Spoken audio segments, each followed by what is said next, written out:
Public-Private Partnerships panel today, a panel that will dive into the relationship between the government and commercial sectors and the potential that arises when they work together. I also have the pleasure of introducing our panel moderator, Debra Facktor. Debra Facktor is the head of U.S. Space Systems for Airbus U.S. Space and Defense, and is also on the board of Airbus OneWeb Satellites. Prior to joining Airbus US, Debra was Vice President and General Manager of Strategic Operations for Ball Aerospace. Her extensive business experience includes serving as President and owner of Air Launch LLC and as Vice President of Business Development and Strategic Planning at Kistler Aerospace Corporation.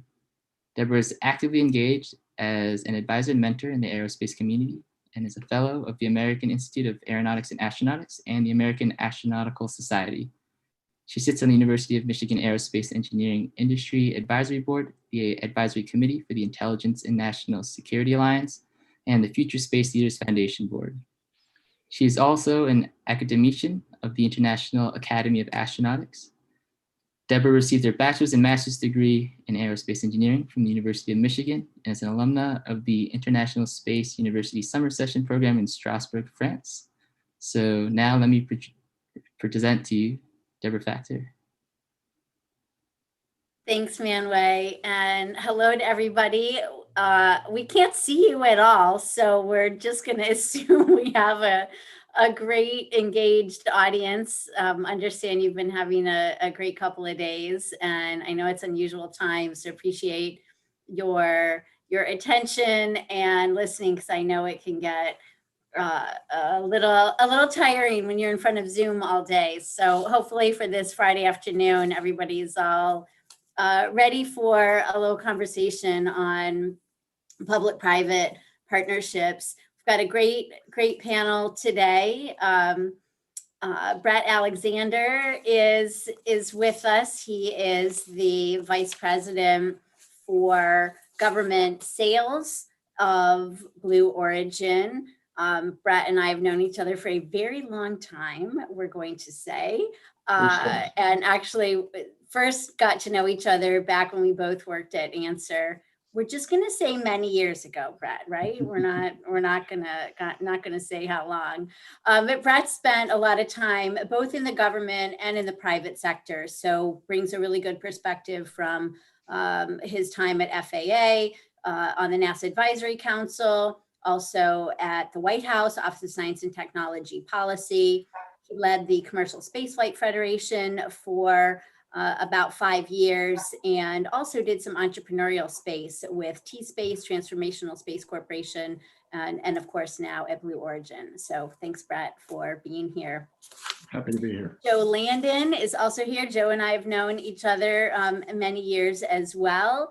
He is now at Lockheed Martin as the VP for Advanced Program Development on the commercial civil space line of business, has been engaged in a number of different aspects of our space industry.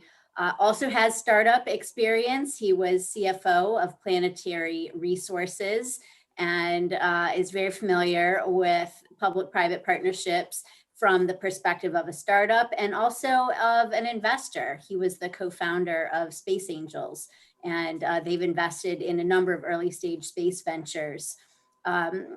He also spent a little bit of time doing strategy across a number of different companies looking at human spaceflight, deep space exploration, commercial communication satellites, etc. Welcome, Joe. Thanks. And Dr. Janet Kavandi is joining us from Sierra Nevada Corporation.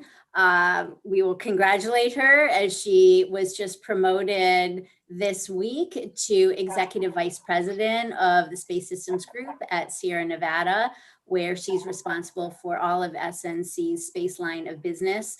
Most well known maybe to many of you for their Dream Chaser space plane, which is looking to do services to the International Space Station starting in 2021.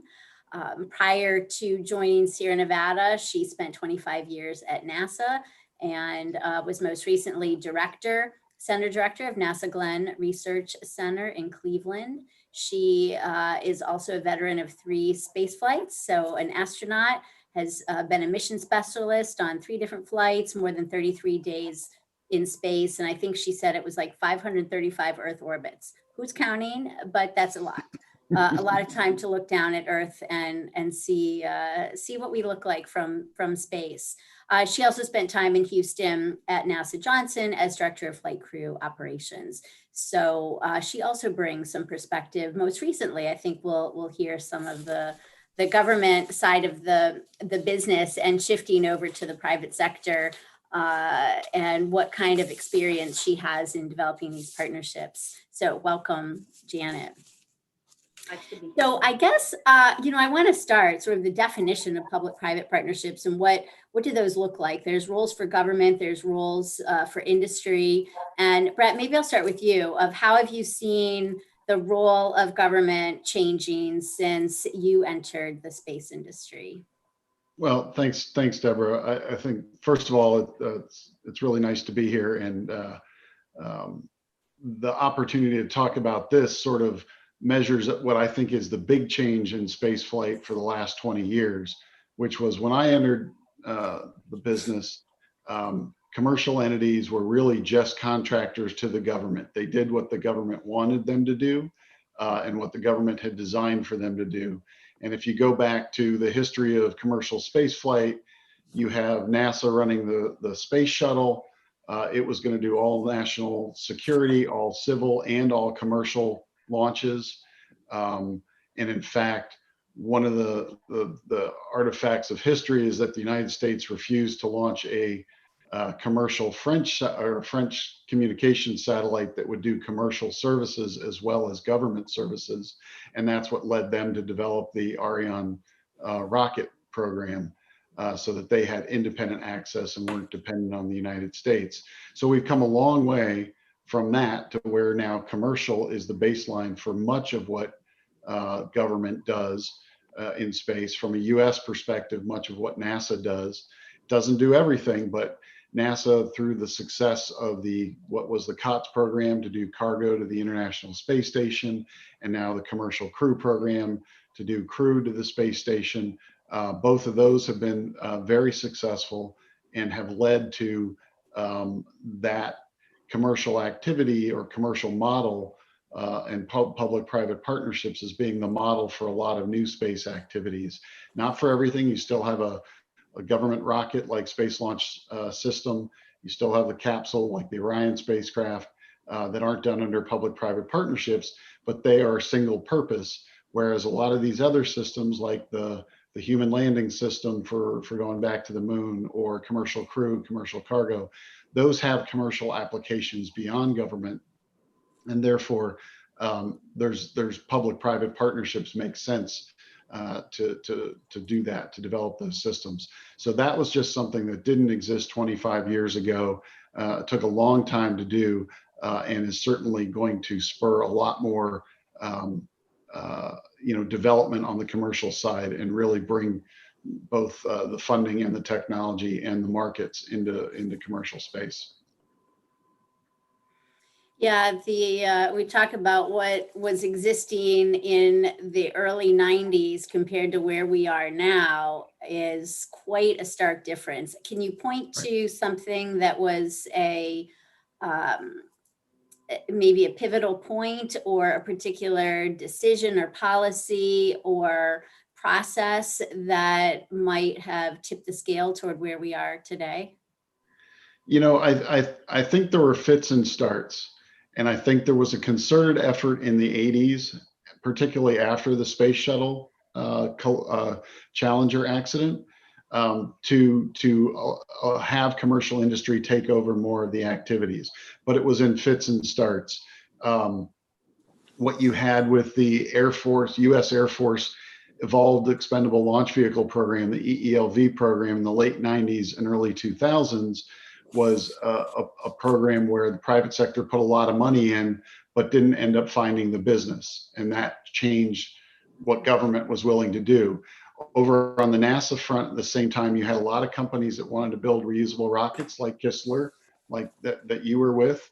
And NASA started to do things. There was a program called Alternative Access, Alt Access, that you remember well, I'm sure.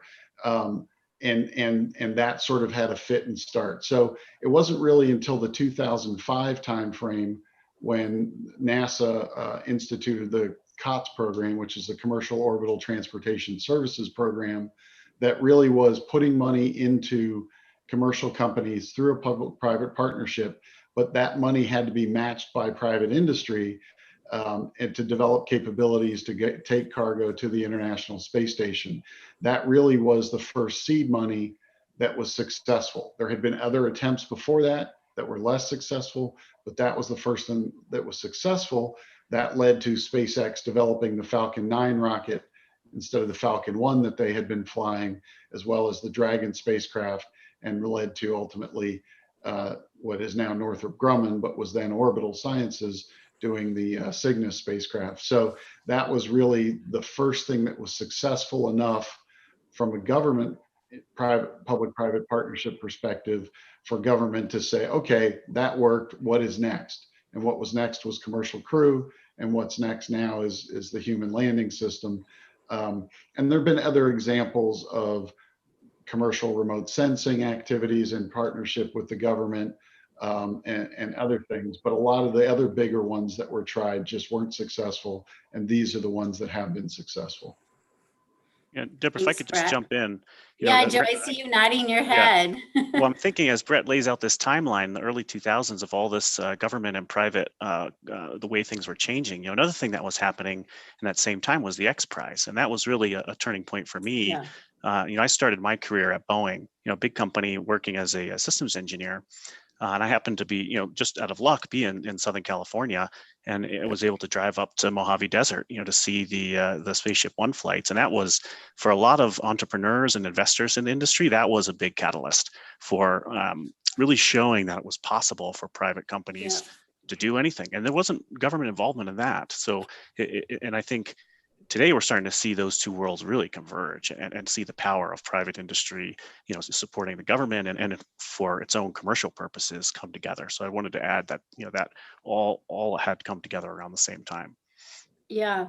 Well, so maybe to build on that, shifting on the private side with what you've seen with private investment with Space Angels, and what Lockheed is doing, which falls into the category of a traditional government government contractor, prime contractor. How have those developments influenced both the startup side and the traditional contractor side? Yeah, I think it really impacts both a lot. I mean, there's always been private companies and commercial companies, like Lockheed Martin is a commercial company in the space industry. I think, but today we see a lot more entrepreneurship and a lot more investment coming in. But again, it's always been there.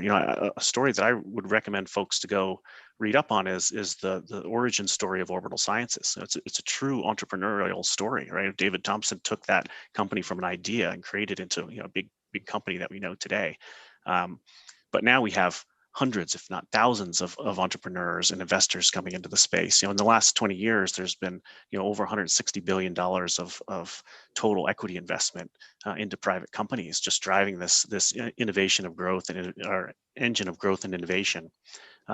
So far this year, it's over $17 billion of private investment coming into the sector. So that is new, and it's growing. And there's a lot of smaller companies that want to be big companies, and the big companies have to compete with the smaller companies. And I think from an economic standpoint, it's very healthy to see that dynamic. Yeah, good point.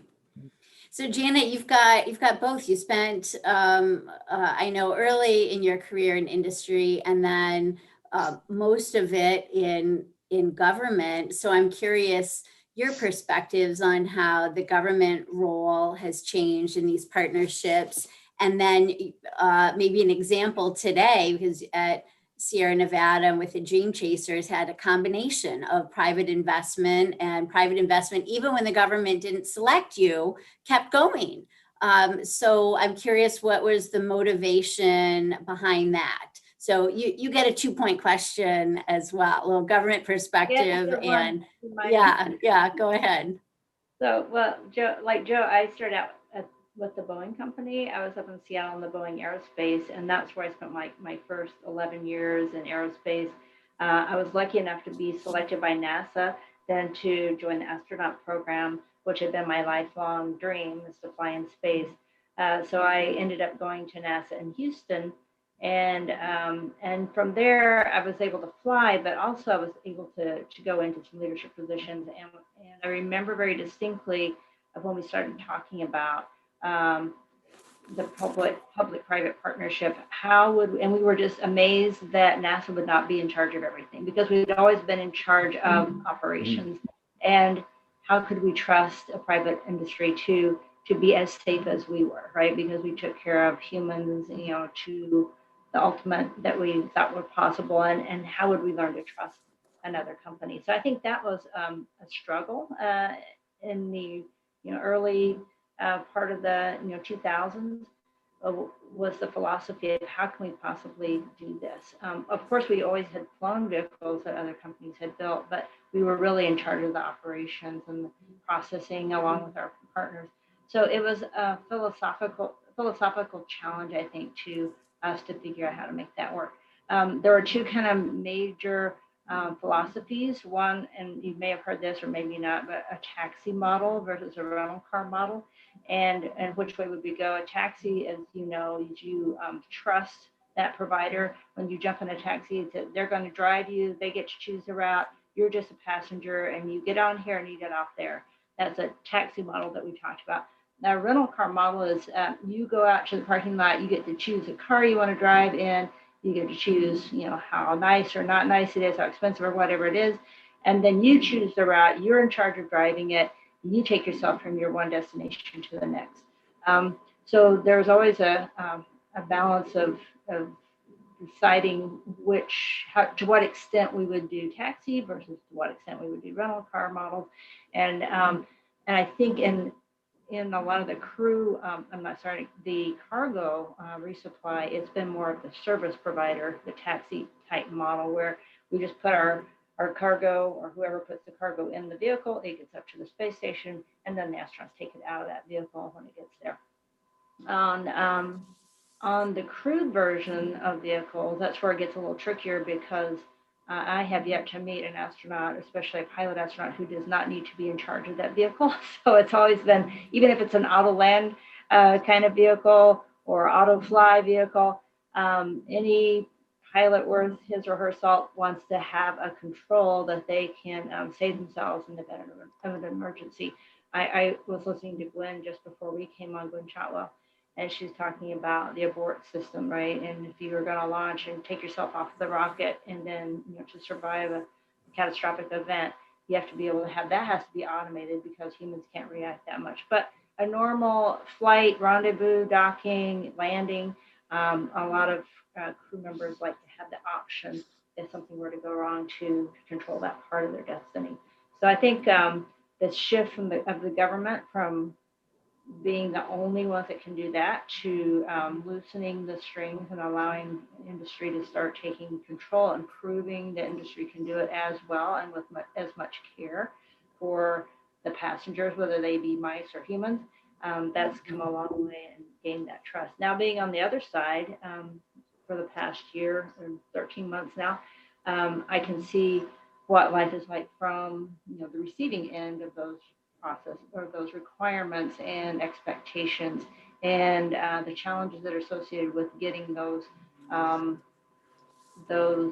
pieces of hardware, that transportation system ready to go. And I think the second part of your question was the example. I think with Dream Chaser did not win commercial crew when the competition happened initially a few years ago, but we did win a follow-on commercial cargo because we do carry up live specimens at times to the station, or will be doing that. We still have a life support system on the vehicle. It's about 85% of what it would need to be for a crewed vehicle. So it's a private company, Sierra Nevada Corporation, owned by Aaron and Fadi Osman. They have always wanted to continue to support the capacity to be a crewed vehicle in the event we're able to compete and do that in the future. So like I said, it's only about 15% would change. We'd have to add the seats, the crew interfaces, and the suits. And then we would be able to do a crew version as well. And the owners have felt so strongly about this that they've put in well over $1 billion of their own private investment money to continue deriving this vehicle and making it available for civil and commercial use. Thank you. So we've talked, I think Brett, both you and Janet mentioned, and Joe chimed in, a lot of things with NASA, talking about commercial cargo, commercial crew, the human lander for the moon.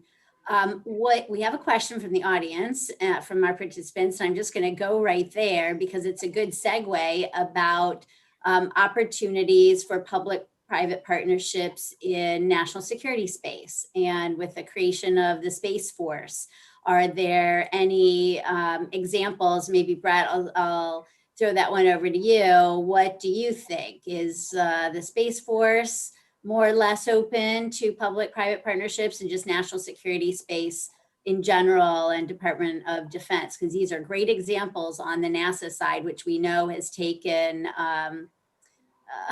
a good 20 years to get, and plus to get to where we are and getting that trust to turn over critical mission areas. Will DoD, Right. Space Force be able to do the same thing?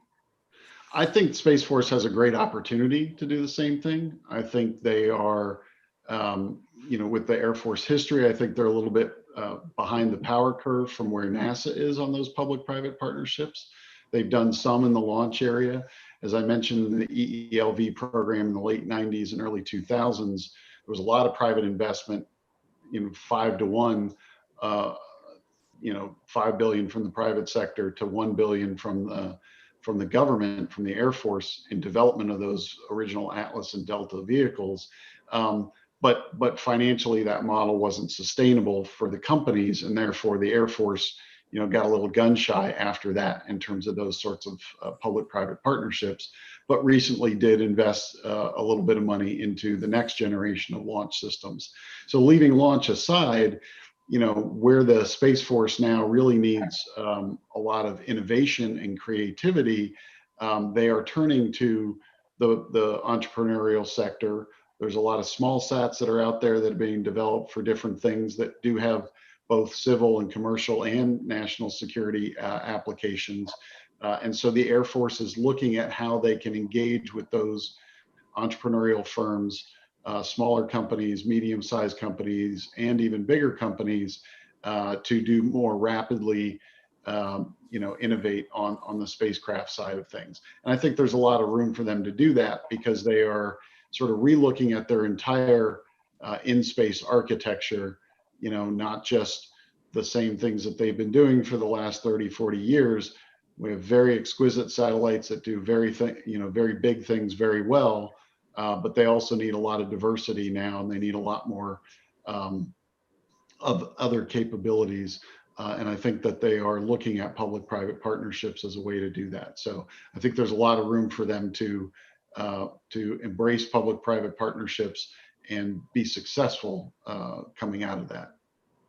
Yeah, I agree. There's certainly a lot of demand across the government for taking advantage of commercial investments, commercial capability, and transitioning those or adapting them for government use, which raises the question of how actually the logistics of how public-private partnerships are arranged today and what the expectations are, because government and industry may have very different ways of how they view a partnership. So Joe, maybe I'll throw that one over to you, thinking about how do you balance expectations on investment or the business case, the shifting of risk from the government to industry, even things like cash flow.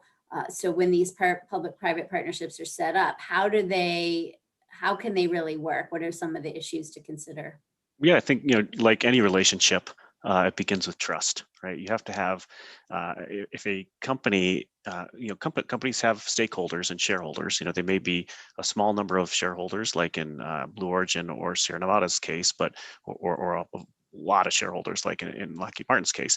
But any type of business arrangement or partnership we would enter into has to make business sense and economic sense. So if a government agency expects investment from a private company. The company is going to expect to be able to get a return on that investment and have business, be able to, invest to, we'll invest to develop a technology or capability, and then see that future revenue stream so that we can have a positive return on our investment by selling that capability later. I think that's, in its most simplest form, how public-private partnership needs to be able to work.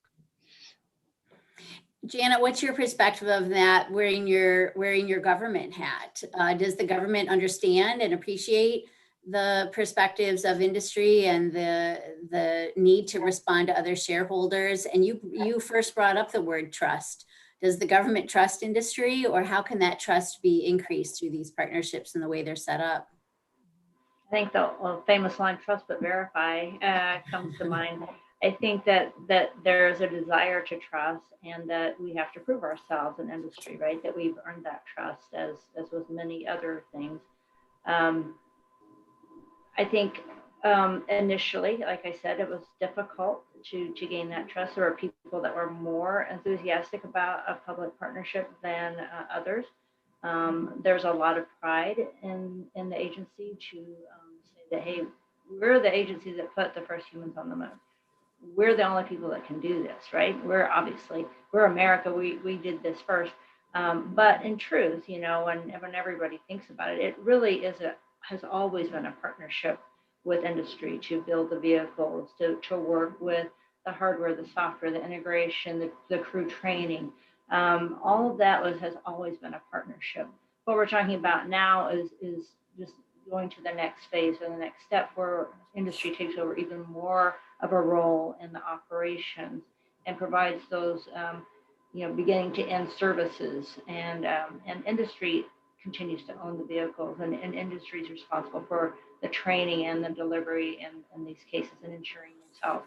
So while there's considerable investment and that's needed from the government, and the money to keep this going, right, to pay for those services, I think that over time the government has learned to give trust where trust is due, and to realize the value of this opportunity. The government will always still have to be the ones that kind of get their part of the funding from Congress, right? It has to be authorized and appropriated funds, and they have to be spent appropriately. So that will still always be NASA's role in the government, or other government agencies that you mentioned, to acquire those funds to help investors, or to help invest in these industries that are helping provide these services.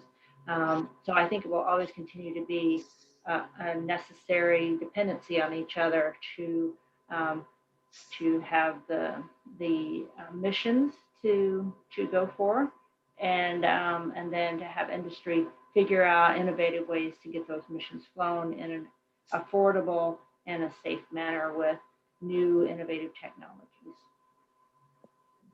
Yep, very good points. I'm going to combine a couple of questions that I see in the chat room, and Brett, throw these over to you, which is there any particular things that you'd like to see changed for, in terms of policies, laws, funding, et cetera, to make more impactful partnerships? And if so, what would you recommend to the next administration in terms of maybe where some of these changes might need to be implemented? You're on mute. Sorry. Yep. There's a lot to that question, and we obviously we don't know for certainty whether there's a new next administration yet. But I think one thing that NASA has suffered from over my career is the change of goals between different administrations. So hopefully we will have some degree of continuity between the goals of the current administration and the next administration when it comes to NASA on the human exploration front, for example. But in a broader sense, that overlay of continuity or government direction directly feeds into what public-private partnerships are possible, because everything with space takes not just a couple of years, but it takes 5 to 10 years. And if you're a company that's investing a lot of money, whether with or without the government, you need to have time to actually make that money back. So you need something that is, you're investing, you develop, it takes 5 to 10 years to get there, but then you need to have those services for a long time that bring the revenue, that pay back that investment, and that make it worthwhile from both the government and private industry perspective. So one of the things from a NASA perspective is that early on with the COTS program, they didn't pair the services with it, right? They just had a development program, said, we'll put $500 million out there for 2 companies to develop capabilities, and we'll buy services later. Well, you're investing your money as a company saying, will NASA buy them? So NASA quickly, after they awarded those contracts, ended up putting in the commercial resupply services, or CRS, contracts in place to buy those services. When they then did commercial crew, several years later, they actually, in the final development contract, they paired that with the services themselves, so that companies could invest, knew that they were in, if they built it, that they would have a, be in operation for a long time. And so that's a key thing. On the human landing system for NASA, unfortunately, they haven't bundled it with services. So there's a little bit more of a risk on the industry side. At the same time, some public-private partnerships say you need to have 1/3 of the money come from government or from the industry. Or sometimes they say only 10%, sometimes they don't specify anything. So different models, when we say public-private partnership, there are actually different ways the government implements that. It's not always the same. Sometimes it has services, sometimes it has more money that's required up front. Sometimes government's going to take a different role in terms of oversight or insight, the way Janet was talking about it. I wouldn't say that it would be good to standardize that, because it really does suit the program themselves. But other changes that are needed, really, it always comes down to ownership of IP and who's taking the risk, and how much does the government come in to tell you that your design is not good enough and you have to change it, especially under a firm fixed price kind of limit. The government sending 100 people to a review and telling you to change everything, that adds cost and takes time to do. And so there is a balance there. I think what NASA has found so far, with the experience of the last 15 years now, since COTS was first announced, is they've worked that model. They've worked that partnership, that real partnership between the NASA folks and industry, and that is working well. And they can take those lessons into the next activity that they do. Other government agencies haven't really done that and have to learn that, right? It really is about how the government interacts with industry, because they've always interacted with the industry, but as Janet noted, it's a very different form of interaction depending on that model.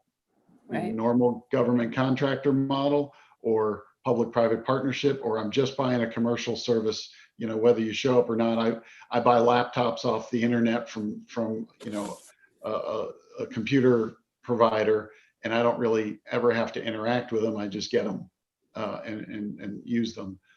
It's very different if you're building a spacecraft, and a spacecraft that only works for that government agency, or it has commercial customers outside of that, and you have to, from an industry, balance both your customers, and some want more insight than others. Yeah, I can't help but maybe throw in a little bit of my past life. You mentioned Kistler. Yep. These ideas of public-private partnerships and creating new opportunities don't happen by magic. Back in, I think it was April 1999. Don't ask me why I remember this date, but I do. At at Kistler submitted an unsolicited proposal to NASA Johnson for what would become a commercial resupply of the space station. And that was an idea that just came out of an entrepreneurial startup and took many years, I think it was 11 or so, to actually get to, through all the processes and the changes, building the trust, and having a capability. So little ideas can go a long way, and changing the cultures, changing behavior, let alone the processes and policies.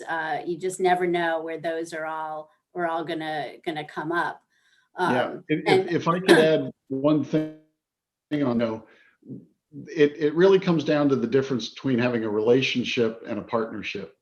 Yeah, and the partnership means that the government agency, in this case NASA, has a vested interest in making you successful, right? And so when they come to that design review or to the table, they are trying to make you successful. And I think in both the commercial cargo and the commercial crew examples, NASA really bought in and said, we are going to make these successful. And so all the expertise that NASA has from 50, 60 years of human spaceflight, which is incredibly valuable, and some folks in industry have some of that expertise, but not everybody has everything.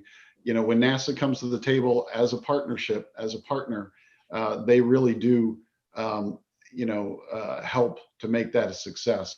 And I think that has been the key ingredient for those NASA programs to be a success. And I think outside of that, other agencies that I've looked at that have done, public-private partnerships, in the intelligence community for remote sensing imagery from space, or the Air Force with EELV program or other things, the government didn't buy in to make it successful in that way. Maybe on the EELV side it did, but not on the remote sensing side. So it really does, the spectrum from relationship to partnership is broad, and for each contracting activity, getting that relationship right, is important. Yep.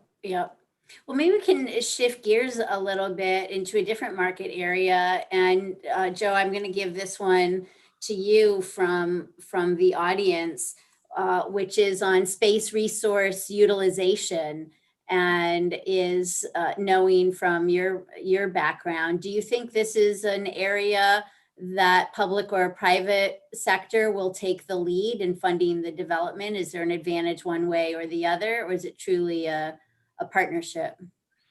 I think it probably needs to be a partnership. I think there's a lot of work required in order to find and develop and make usable in-space resources. But luckily, there's a lot of work going on now. I mean, just recently, NASA, through the Tipping Point program, awarded a bunch of contracts, including to Lockheed Martin, a cryogenic fluid management technology development. So that, in my mind, is really the first, one of the building blocks of in-space resource utilization is being able to store fuel. Right, so the most valuable resource in the solar system is water. Right, we can go find water. We can use it for to support life or to turn it into fuel. But if we can't keep that fuel inside of a fuel tank for more than a few hours, it doesn't do us much good. So cryogenic fluid management is really a key there. But then fuel really becomes one of these parts of sectors or parts of the market that becomes really well suited for commercial service, right? So there's missions, there's exploration missions, science missions, national security missions that are going to be taking place in space. They all use fuel, right? So there's opportunity for a commercial company who has the ability to set up a gas station or provide fuel as a service to all these different customers. That's a way to build a business model that closes, where you can serve those different missions. Janet, what about you? What other markets do you think are ripe for public-private partnerships? Oops, you're on mute now as well. Yeah, thank you. We have people mowing the yard next door, so hopefully. I think that there's a lot of different opportunities. One might be as, we're all celebrating the 20th anniversary of the International Space Station today or this week. And I remember when it launched, I remember being in Mission Control Center and celebrating that. I later got to go help build the International Space Station, so I've actually been there. But at some point, we know that it will age enough to the point where we'll have to deorbit it. And so what comes after that is it might make sense to have a commercial platform in orbit around the Earth that would follow on the government-sponsored International Space Station. It's still possible to have an international partnership, but perhaps one of these companies that we represent would put up a platform, maybe an inhabitable, an inflatable, or a traditional module kind of spaceport that would be in orbit, low Earth orbit, that could do manufacturing, could do research, could do tourism, for example. And then we have all these different vehicles that can fly up and to and back from low Earth orbit. So we could, take scientists and researchers, manufacturers, tourists back and forth to this platform or multiple platforms that I think we would envision at some point in the future having, where it wouldn't be necessarily government-sponsored platform, but or multiple kinds of platforms for different applications. And we could be very involved in that. So we provide the whole round trip transportation plus a stay on that in that habitat. I can envision similar types of habitats on the surface of the moon, because right now the current administrator, Jim Bridenstine, is always talking about going back to the moon in a sustainable way. We're not just going to put footprints this time. We're actually going to stay, learn to live there, learn to protect ourselves from radiation, learn to grow food, learn how to operate in a dusty environment with no atmosphere and less gravity.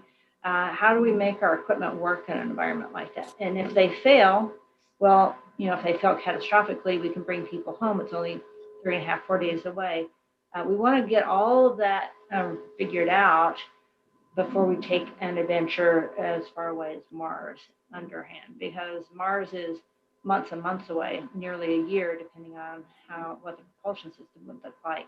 We need to work all of those things out on another planetary body that's closer to us that has similar properties, maybe not exactly the same, but figure out how to live on another planetary body, face all those challenges, figure out how to solve them, perfect all of that, and then ultimately push humanity to the next planet.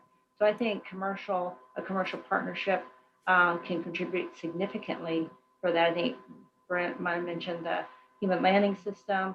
I mentioned the habitat, and Joe mentioned the in situ resource utilization, where you can take the regolith on the moon and turn it into, say, oxygen. If you have enough water, you can make hydrogen and oxygen and use that for fuel. So we'll have to figure all of that out if we ever want to attempt to go to the next planet. Yep, agree.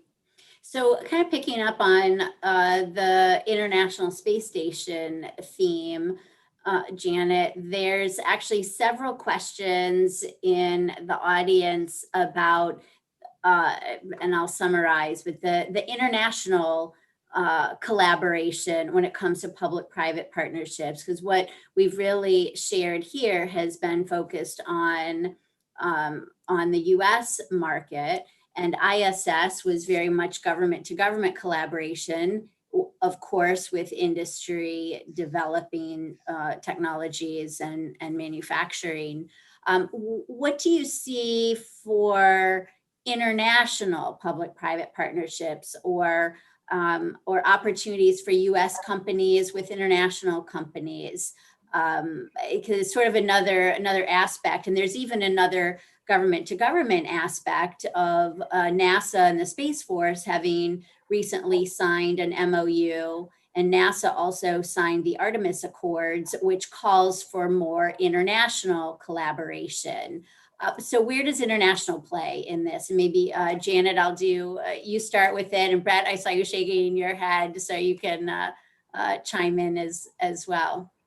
Yeah, I think it's entirely possible and probable that we'll continue international relationships in space.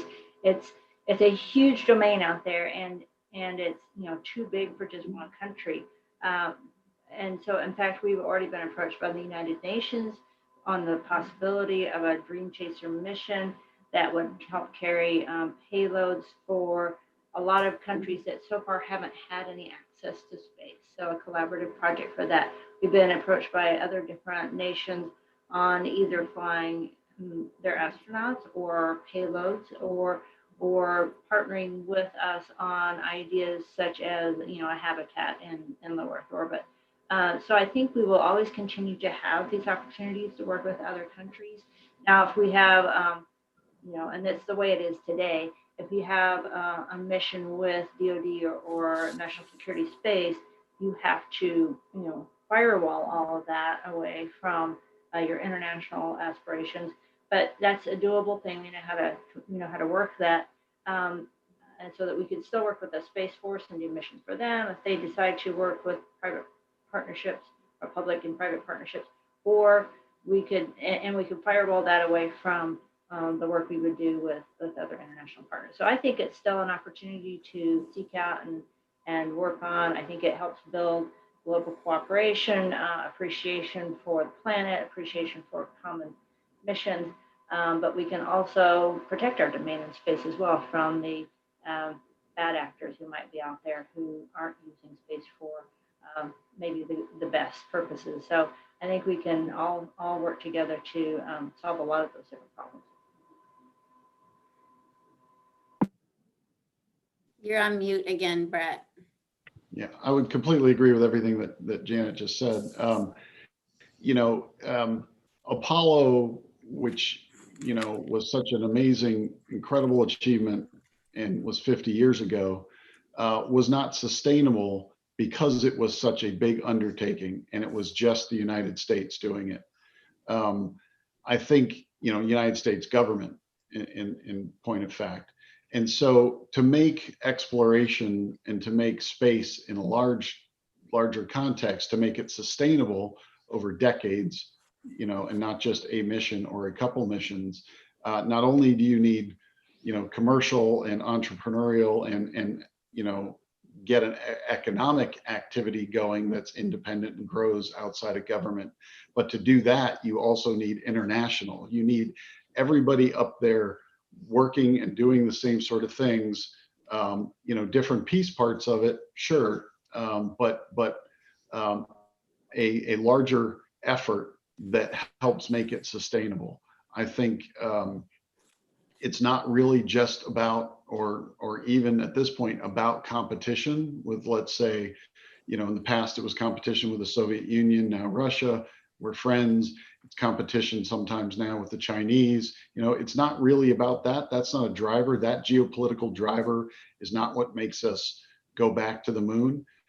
It's really about exploration and economic and access to resources and things like that that will unfold over, you know, decades and centuries, really. And so there are going to be a lot of actors in that process. And, you know, both international, US and commercial, and international commercial is the way to do it.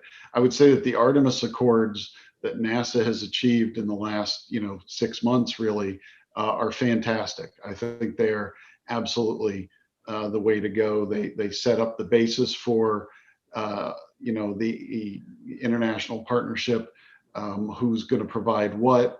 You know, it's a different model, different structure than the ISS, which was at the treaty level between nations. And so everything had to be negotiated. Everything, you know, every change to it had to be negotiated.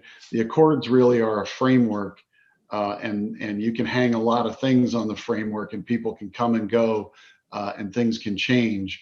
But it provides a framework that is very good. Yeah, if I could just add to that, I think I know a lot of the folks listening today are not from the United States. We've got a really diverse audience here. You know, it's pretty optimistic or a pretty exciting time to be in you know, other countries. I mean, there's new space agencies by the dozens. I mean, countries like the UAE, Australia, and India are really leading and developing capabilities, and they're commercial first, right? The newer space agencies only know how to do this, which is the way involving entrepreneurs and small companies right from the very beginning. So I think there's a lot of opportunity around the world. Yeah, for sure. For sure. It's space is one of those markets where everybody can benefit, and the collaboration and technology innovation and frankly money is needed, where it's very hard for one nation or one company to go it alone. The barrier to entry, let me just say, the barrier to entry, that upfront cost to do it, both technologically and financially, has just come down tremendously. Maybe not necessarily for access to space, but for what you can do in space. Small satellites, CubeSats, mini satellites, everything, communications, everything else. I mean, it has really changed dramatically in 10 years, 20 years, 30 years, looking backwards. And that allows, much smaller companies and entrepreneurs and other efforts to be very, very productive instead of just rudimentary.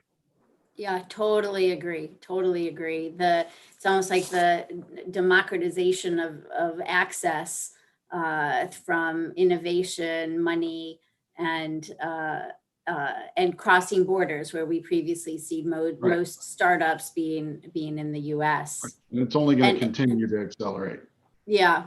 And, I'll kind of add on that international part, having now that I work for Airbus, that, there's a lot of industrialization and partnerships that happen through industry in enabling a lot of the collaboration, whether it's for ESA and NASA, companies like ours who play in all those different markets, and realizing that sometimes industry is the bridge.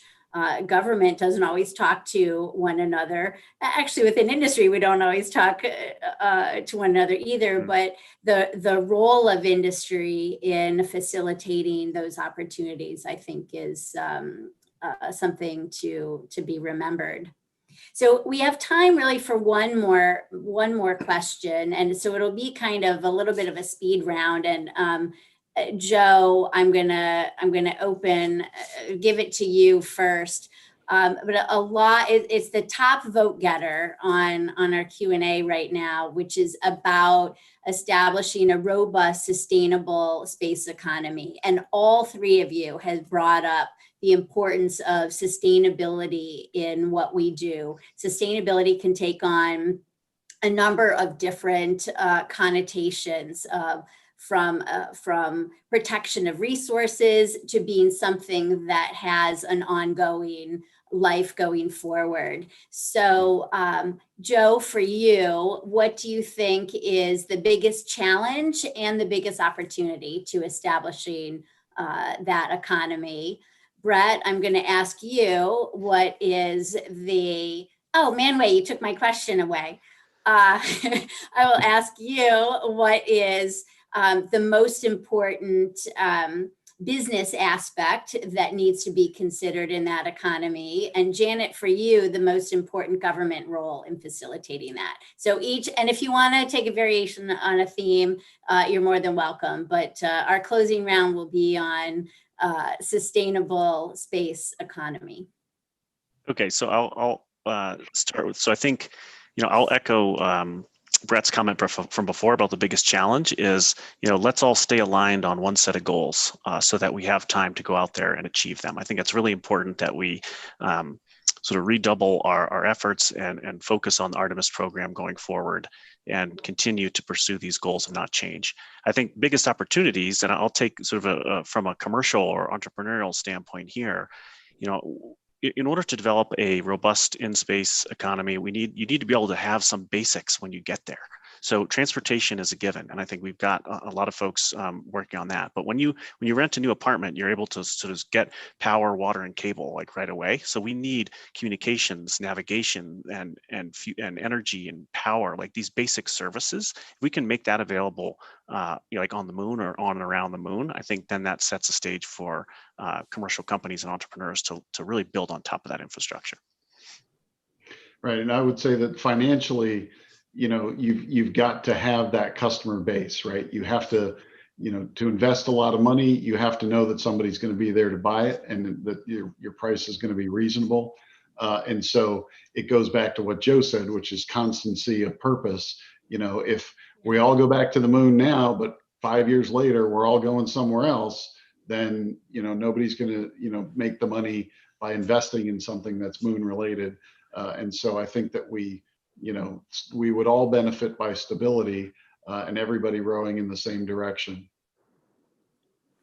I guess I'll follow on from what Brett was saying. I think part of the obligation of the government is to try to smooth over the transition from one administration to another, to try to keep that common destination in mind as we approach Congress for that money that is needed, that the government puts into all these investments. The less we change the destination from low Earth orbit to moon, to asteroid, to moon, to Mars. I think we should always keep that ultimate destination.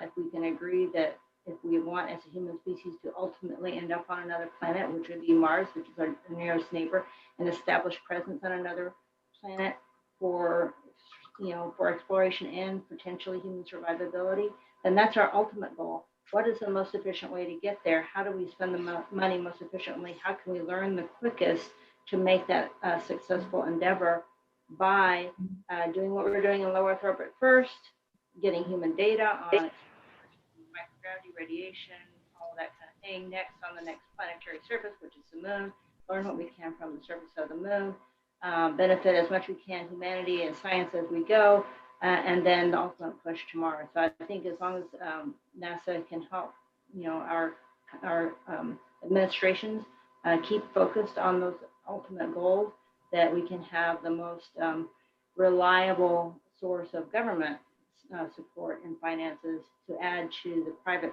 partnerships investments to make all of these things a reality. Well, excellent. I appreciate all of you taking the time today, Brett, Joe, and Janet. I think for our participants, hopefully you saw that we are all big fans of public-private partnerships and can see that they have played, do play, and will continue to play a really important role in that robust, sustainable space economy and in many sectors from NASA to civil space, international space, and the national security area. So with that, Tara, we'll turn it back to you, but want to thank you, Space Generation Advisory Council, all the people working it. I know how much work goes into it. Manway got us very well organized. I know Mateo, Kristen, Simon have been involved in well, so thank you for having us. Thank you so much, everybody. Debra. Thanks. Yeah, thank you much, Debra, Brett, Joe, and Janet for an amazing panel. I think we had a lot of great questions, a lot of great discussion.